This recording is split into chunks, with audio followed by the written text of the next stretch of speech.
guys, welcome back to another Teardown Tuesday. We've got another motor in the shop today for this episode.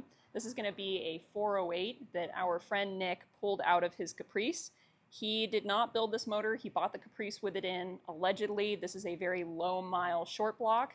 The previous owner blew up the original short block in the Caprice, bought a new short block to put in it, but put the same old top end components back into this lovely brand new short block.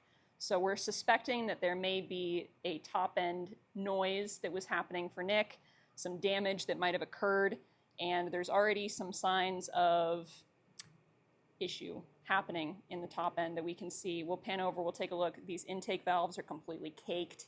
The cam has some marks and some scores on it, so there may have been some lifter failure in this one. We're going to find out as we get into it, but we're going to go ahead and tear this down, find our official cause of death or just cause of being removed, because Nick's very sensitive, so he heard that small noise and he decided to pull the home motor. So we're going to see what's in here and get into it right now. So the first thing that we noticed when Nicole got these valve covers off is if we look at this rocker arm, you'll notice that all the ones next to it are relatively straight up and down. This one's cocked to the side. And so what that tells me is when they were tightening these down, either the stand is damaged or they were tightening it while the valve spring was open and didn't actually get it seated all the way correctly. So that's something I'm a little worried about. Going to the other side, I see it another one. There's this one right here, has the same exact issue. So that's something to look out for on these. All right, guys, so as Evan already talked about, with some of these being a little wonky donkey, we are going to start by removing all of these. Now, you want to make sure to remove these on valve springs that are up. This is going to mean that the valve is closed, so you can clearly see the difference in height here. So this is going to be a valve that is open. This is going to be a valve that is closed. So I'm going to go through and I'm going to remove tension on all of the valves that are closed. And then I'm going to turn the motor over until this valve is closed. Right now, again, it's open. It's being held open, so it's under tension. When they're closed, they're not under tension. So I'll turn the motor over until this is no longer under tension, and then I'll go ahead and remove it. So we're going to start with the easy ones here. So like we thought, once we got the rocker arms off, we see a lot of damage to these valve tips. It's going to be kind of hard to show up on camera, but these are all very rounded, where you can tell that the rocker arm was not wearing well on these. And we see that a lot with big cams and these kind of stock rocker arms that don't have a roller or anything like that. They're going to side load and have issues there. The other thing we're seeing is a lot of fretting and wear on these stands. It's clear these rockers were dancing around quite a bit and just really weren't happy. So I don't see any bad push rods or anything dramatic like that, but this is just kind of some typical wear that we see on like a high lift setup with just stock rocker arms. So talking about stand damage, you can see on this one in particular, there's a big gouge out of the stand right there. A lot of these, maybe the oil's hiding it a little bit, but a lot of them are just a little chewed up. They're just not happy, not healthy wear. Just a little bit more of the same on this side. I like that they've got studs, but still just some damage, just chewed up edges. So most people know that when you torque down an LS head, you start in the middle and you work out in what's called a spiral pattern as you go around the head. So naturally, when you tear down an LS and you're releasing an LS head, you need to do the opposite.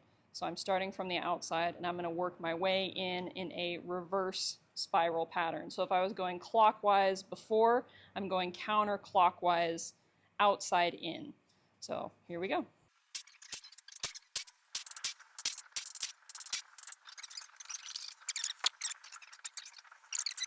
So you guys can't smell this, but it does not smell good.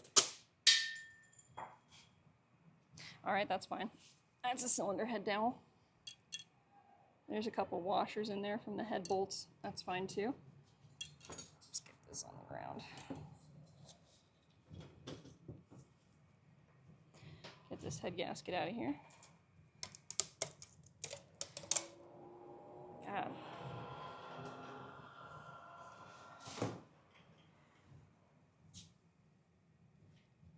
Well, I don't see my obvious smoking gun yet. Still got cross hatching. Pull out my little light here so you can see So we still have some pretty good cross hatching in the bores, so that tells me that this probably is a low mileage short block. Some normal carbon buildup. Yeah, there are some streaks where it's loading at the top and the bottom. Yeah, it could be. Is this supercharged? But no smoking gun just yet, so let's pull these lifters. Alright, so let's go ahead and pull these lifter trays, okay? So, if you watched our last teardown video, I talked about how old, used lifter trays usually come off really easily, and that a sign of a good new lifter tray is that the lifters are actually kind of difficult to pull in and out. That doesn't just apply to old used lifter trays, it also applies to brand new knockoff lifter trays. So if you notice here, there's no part number on this little flat pad. When you have a GM lifter tray, like the one I have right here, in its GM bag, you see that part number? Is that coming through on camera? Yeah, you can see the part number here. So this is a GM lifter tray. These are not. And the problem with running these is that they will allow the lifters to move in ways that they're not supposed to be moving, and that will wear out your valve train faster and cause damage as well. So these are absolute junk. Never buy anything other than GM lifter trays. Yeah, they're not even expensive. It's like $45 for a set. So there's really no excuse for going and buying cheaper, crappier ones, because you're just going to end up with a $45 part that messes up your entire engine. All right, let's see if we find a smoking gun on this side.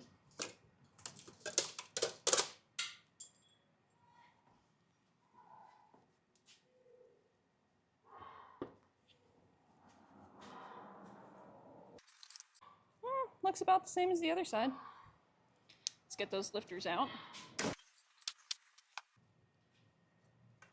Yeah, same. They just pull right out. Well, that one came back to me. All right. So I can see a decent amount of wear,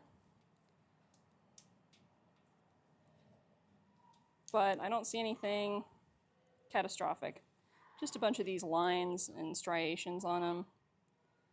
Not the best, but nothing that screams to me I'm making a top end noise that isn't healthy.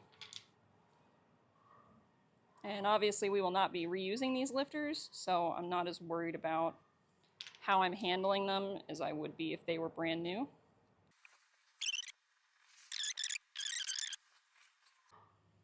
So no, I don't think that this thing is in here because of lifter noise, to be honest with you. They look like they've had a hard life for the fact that this is supposed to have like 2,000 miles on it. But there's not a failure.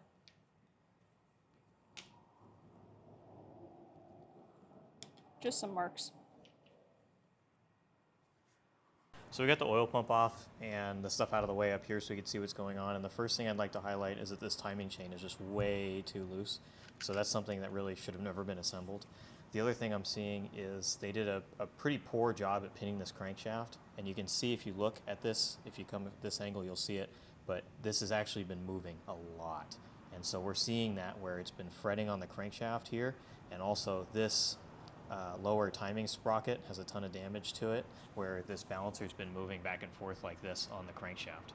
And we're seeing damage on the lower sprocket as well from the oil pump carving into it as well. So just really not happy.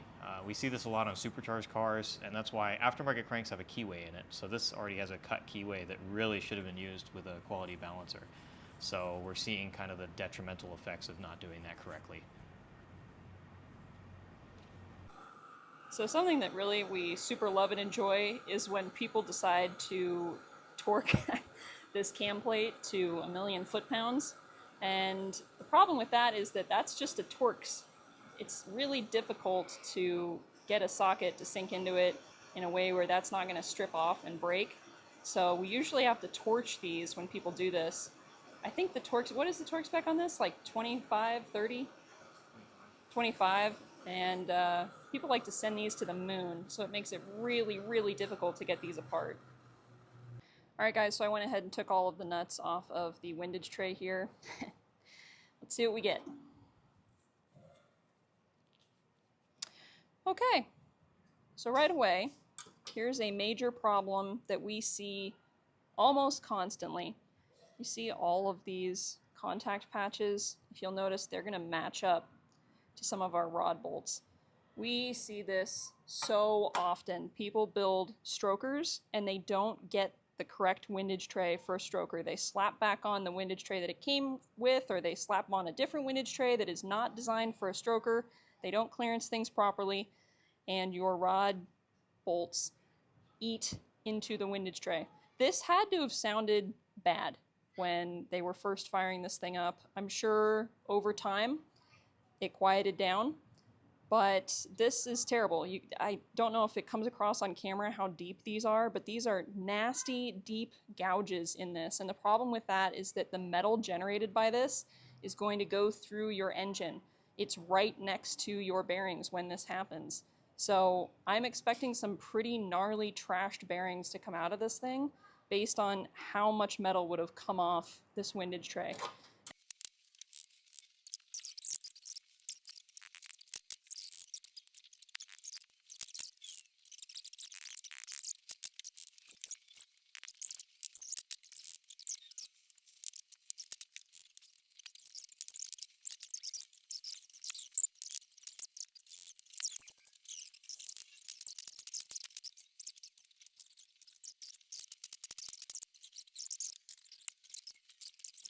Well, Nicole was dead on the money when she said it wasn't a top end issue and we had a bottom end issue earlier in the video. So if we come in and look, the main issue that probably caused the noise is a spun rod bearing. So this is our number one rod bearing, and you can see that those bearings are completely trashed. And not only that, the bearings in the other cylinders look really bad as well. So if we look, this is the perhaps number 2 or 3, I forgot which one it was, but this will give you an idea.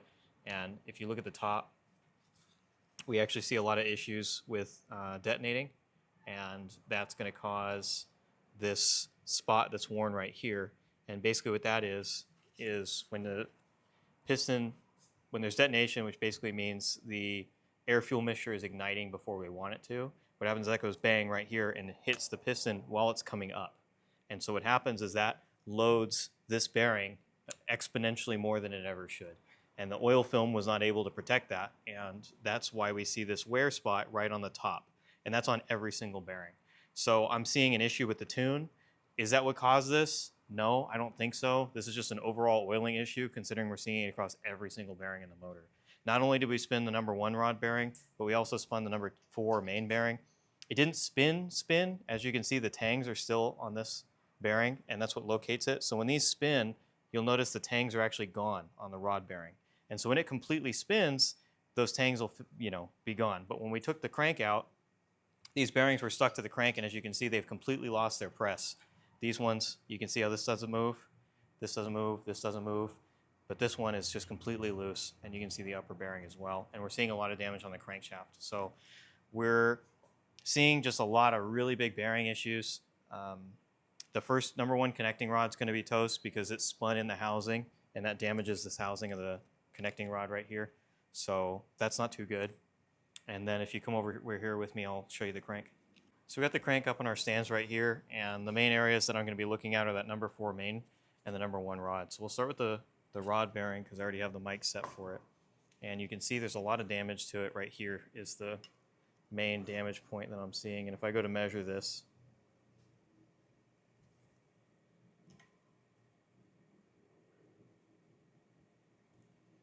I'm getting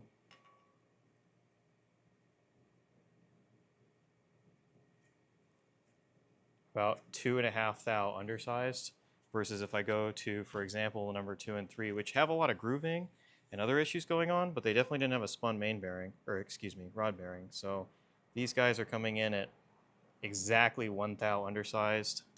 Let's check this one. And that's coming in at 1 thou and 1/10 undersized. So these are all coming in exactly where I'd expect them to be, especially given this is an aftermarket crank. Typically they come in about 1 thou undersized. And so this one has had about 1.5 thou of material removed. So unfortunately, in order to correct that, we would have to grind this crank undersized on the rods. Let's see what this main bearing looks like. main journal. And we're coming in about 1.5 thou undersized on that side of the journal. And around 2.5 thou undersized on that side of the journal. So this journal isn't even round anymore, or excuse me, straight. It's got a taper to it, and I'd venture to guess it's probably not round as well, because you can see the wear is more accelerated on this side of the crank. I'll have Ryan get in here and get some better photos for you guys. But yeah, this rod journal is going to be needing to be reground, and this main journal as well. So the whole crank will have to be ground undersized if we want to try to correct it. And just overall, even the journals that haven't been spun, there's a lot of grooves you can feel with your fingernail. And just overall, this crank's really unhappy. All that damage to the snout also from the balancer walking around. Definitely a lot to correct with the crankshaft. As far as the rest of the parts go, I think that the connecting rods, obviously we've got 7 good ones. We'll have to check them out and see. Obviously those bearings had a lot of issues, and so we'll have to see if we need to adjust those or anything like that. The other thing that we'll need to look at is the cylinder heads. We haven't checked those out yet, so.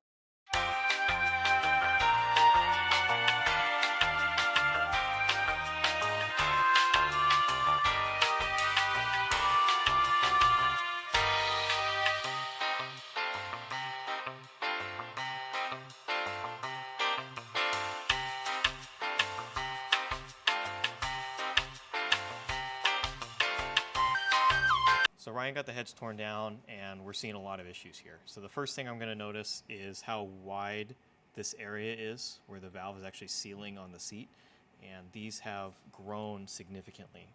From factory, or for a medium to high performance build, this should be about a 40 thousandths of an inch thickness. This should be about 60 thousandths of an inch thickness. This, I would venture to guess, is about 100 thousandths, and this is about 120 thousandths. So what's happened is this valve has moved around a lot on the seat, and the valve job has actually sunk down into the head. So we're seeing that. The other thing we're seeing is a ton of carbon buildup on this intake valve, and what that's going to be from is these guides have been completely shot. So I don't know if you can see how much play this has, but it's ridiculous. A new valve should have almost no play. I'll insert a clip of one that's good, but this is completely unacceptable. So these have just gone way too long. That's going to be an issue with those sideways rocker arms that we talked about and stuff like that. All of those things are going to affect the valve being able to just travel straight up and down in that guide, because if that rocker arm's pushing on it this way, it's just going to wear that guide out, especially because it's going to hit one side of the seat, move around, cause all kinds of issues. This is what results in valve drops and all kinds of other issues that we see a lot of on an LS.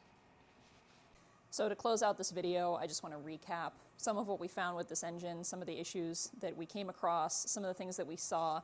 First of all, obviously you can see from the clips that Thompson built this short block. However, there were a lot of external factors to Thompson's work that affected this engine. The stroker windage tray, rather the non-stroker windage tray, was a major contributor to this engine's failure. I truly believe that the steel that came off of that windage tray and ran through the bearings was likely the cause of all of this bearing damage. I don't think that Thompson did a single thing wrong. I think that this was a case of the previous owner of this car buying this short block when it was nice and brand new and in great condition, and then taking used and improper parts and bolting them on, setting it up improperly, and that's why we have a failure so soon. So even though you see Thompson in the short block, I want to make sure to clarify, this is not an example of their work. This is why we at Flag also typically only sell long blocks, because it happens too often when someone buys a short block that the rest of the build goes together improperly, and you end up with damage like this. So that being said, obviously this Teardown Tuesday was a little bit more dramatic than last week's Teardown Tuesday. I also want to thank everybody for bearing with us on last week's with our audio. As you can tell from this video, we have upgraded our mics, so I'm really happy about that. And I think that in this video also you got to see different examples of damage to an engine, an uncommon, almost spun, if not spun, main on an LS style engine, so that's pretty cool too.